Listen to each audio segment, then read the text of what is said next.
Pakistan is staring at a bleak Kharif sowing season this summer with a major dip in the live storage at its two key dams, Mangla on River Jhelum and Tarbela on Indus. The sudden dip in Chenab River inflows is due to the regulation of water flow by India in the aftermath of the Pahalgam terror attack. The situation may further aggravate this month during early Kharif sowing.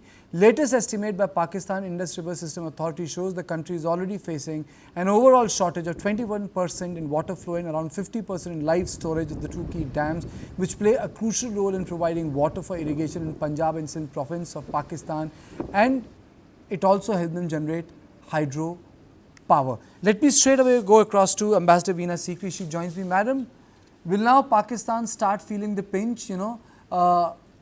It's not over in context of non-kinetic action. It's there. Well, I think, first of all, you need to be very clear on one point that I can see all the facts and figures that you're giving, but certainly Pakistan would have been aware of it themselves. And they have treated their attempts at terrorism, killing innocent tourists in a very light manner, as though killing of lives doesn't matter to them. But now when they're facing a shortfall of a water supply, which they should have anticipated since they've always been a water-stressed country, they should have been more forthcoming in the negotiations on this subject. I want to put this whole debate on the Indus Waters Treaty in a certain context.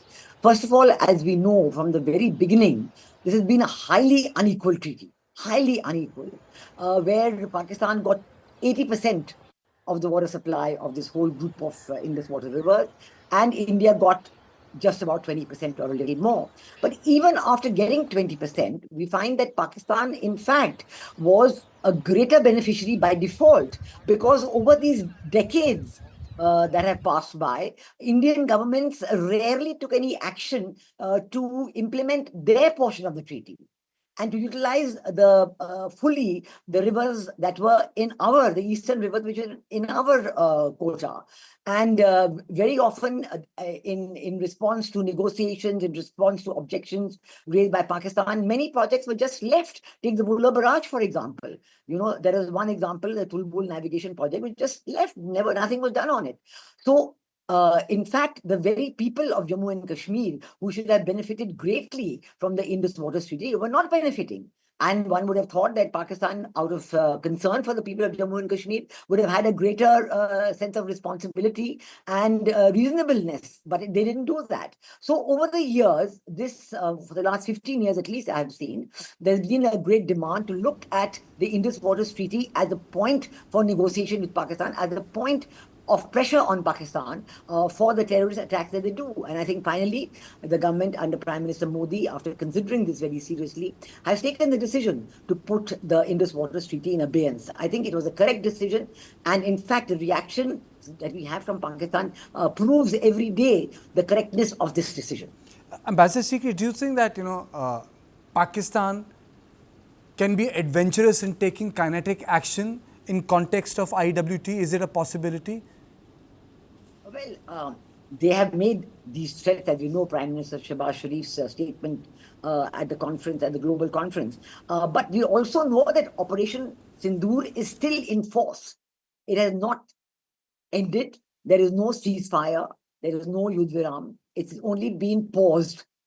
स्थगित किया गया है. So I think in this context that Operation Sindoor is still underway. We are still at a very high degree of preparedness. I think Pakistan would be well advised to think many, many times before they are, thinking of any kind of kinetic action.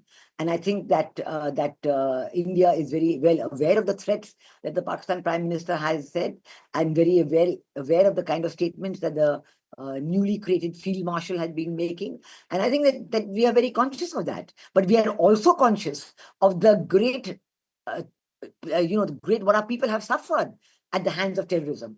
We also know that the world has forgotten after 9/11, because there's been no major global attack, although India has suffered many attacks in 2016, 2019 and others, that, people have forgotten. And the purpose of India sending these delegations, multi-party delegations, with all parties, all communities fully represented, and they have been very, very effective and very, very positive. They received a very positive response all over the world, because I think we have done correctly in sending this delegation to remind the world about the effects of terrorism, and to remind the world that India now is practicing a new normal.